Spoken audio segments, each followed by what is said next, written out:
आज हम लोग करने लगे हैं प्लान ऑफ अटैक बाय साकी। इसको लिखने वाले जो राइटर हैं उनका नाम है H.H. मुनरो, जिसका फुल एब्रिविएशन है हेक्टर ह्यू मुनरो, और जिन्हें साकी के नाम से जाना जाता था। ये पैदा हुए 18 दिसंबर 1870 म्यांमार बर्मा में और 14 नवंबर 1916 ब्यूमोंट हैमल फ्रांस में इनका इंतकाल हुआ। और ये अब तक के फाइनेस्ट शॉर्ट स्टोरीज राइटर्स में से एक कंसिडर किए जाते हैं। तो दोस्तों, स्टोरी शुरू करने से पहले एक नजर इसके मेन कैरेक्टर्स पे डाल लेते हैं। जो मेन कैरेक्टर है वो इसका है बर्टी हीजेंट। मेन कैरेक्टर इस स्टोरी का एक लड़का है जिसकी उम्र 19 साल और 8 महीने है। ये अपने माँ बाप और बहनों के साथ रहता है। इसके अलावा दूसरा मेन कैरेक्टर है एला मुकार्थी का। अच्छा, इसकी प्रोनाउंसिएशन है वो ये है मुकार्थी, एला मुकार्थी, एला मुकार्थी। और अपेरेंटली ये स्टोरी के अंदर बर्टी की गर्लफ्रेंड है एला मुकार्थी। इसके अलावा जो अगला मेन कैरेक्टर है वो है क्लोवस सैंग्रेल का, जो कि बर्टी का दोस्त है। और क्लोवस के जो प्रोनाउंसिएशन है वो है ये क्लोवस, इट्स नॉट क्लोविस, इट्स क्लोवस। इसके अलावा अगला मेन कैरेक्टर है बर्टी की माँ का, बर्टीज मदर, जो कि एक बिल्कुल एम्प्टी माइंड वुमेन है, खाली दिमाग औरत है और हमेशा वो क्यूरियस रहती हैं दूसरों के प्राइवेट मैटर्स के बारे में। और अगला जो कैरेक्टर है हमारे पास वो है क्लोटिल्ड का, और ये एक अननोन फ्रेंड है बर्टी के, जो कि बर्टी को लेटर्स लिखते हैं। और इसकी जो एक्चुअल प्रोनाउंसिएशन है वो है क्लोटिल्ड। तो चलिए दोस्तों, अब शुरू करते हैं हमारी मेन स्टोरी।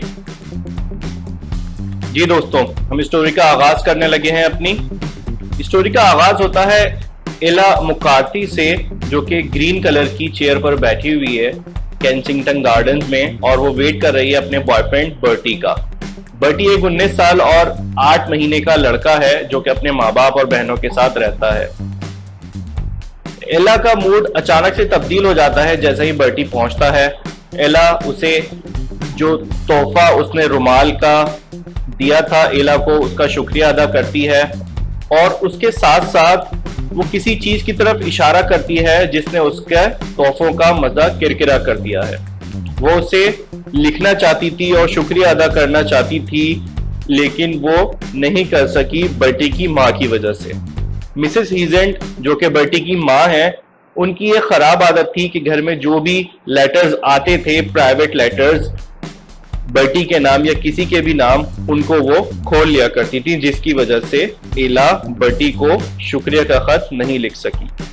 नेक्स्ट सीन में हमें पता लगता है कि क्लोवस, जो कि बर्टी का दोस्त है, हमने पहले भी डिस्कस किया है, वो दोनों आपस में मिलते हैं स्विमिंग बाथ में, और बर्टी जो है वो पूरी स्टोरी सुनाता है कि किस तरह से उसकी माँ जो है वो घर में आने वाले सारे खत जो है वो खोल लेती है और दूसरों के पर्सनल और प्राइवेट मैटर्स उसे किस कदर मुतासर करते हैं।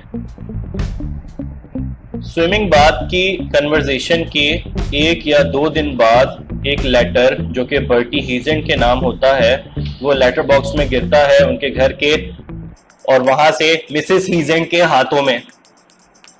मिसेस हीजेंट उन खाली दिमाग औरतों में से हैं जिनके लिए दूसरे लोगों के मामलात मुस्तकिल दिलचस्पी का बाइस बनते हैं। इस पर प्राइवेट मार्क हुआ था और एक बेहतरीन खुशबू भी लगी हुई थी, और इस वजह से मिसेस हीजेंट ने उसको जितनी जल्दी मुमकिन था खोला।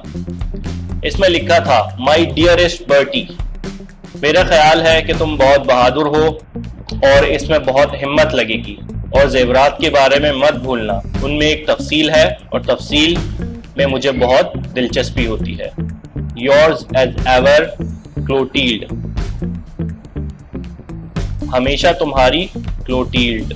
बर्टी घर पर नहीं था, और जब वो वापस आया घर पर उसे बहुत सारे सवालों का सामना करना पड़ा इससे पहले कि वो घर में घुसता। मिसेस हीजेंट मुस्तकिल चिल्ला रही थी, क्लोटिल्ड कौन है, जेवरात का क्या चक्कर है, और इस माहौल ने बर्टी के लिए सांस लेना भी मुश्किल कर दिया और वो जितना जल्दी हो सका भागकर अपने रूम में जाकर उसने खुद को अंदर से बंद कर लिया या रूम की कुंडी लगा ली।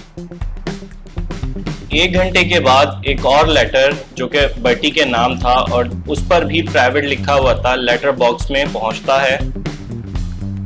मिसेस हीजेंट उस पर एक बिल्ली की तरह जंप लगाती हैं, जैसे कि एक बिल्ली ने अपने चूहे को मिस कर दिया था और उनके पास एक और मौका है उस चूहे को कैच करने का। इतनी फुर्ती से वो लेटर के ऊपर जंप लगाती हैं उसे पकड़ने के लिए या पढ़ने के लिए। अगर उनका ख्याल था कि उन्हें मजीद मसालेदार कुछ खबरें मिलेंगी तो उन्हें बिल्कुल मायूसी नहीं हुई। आखिरकार तुमने ये कर दिया, बेचारी लड़की, बेचारी डैगमार, अब वो खत्म हो चुकी है। मुझे उस पर बहुत तरस आया। तुमने बहुत अच्छा काम किया, तुम बहुत चालाक लड़के हो। नौकरों को लगता है कि उसने खुद को ही मार डाला और अब कोई मुश्किल नहीं होगी। लेकिन अभी बेहतर यही है कि जेवरात को छुआ ना जाए।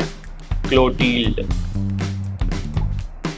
मिसेस हीजेंट बिल्कुल पागल हो गई ये लेटर पढ़ने के बाद और फुर्ती से ऊपर की तरफ दौड़ी और पागलों की तरह बर्टी के कमरे का दरवाजा पीटने लगी।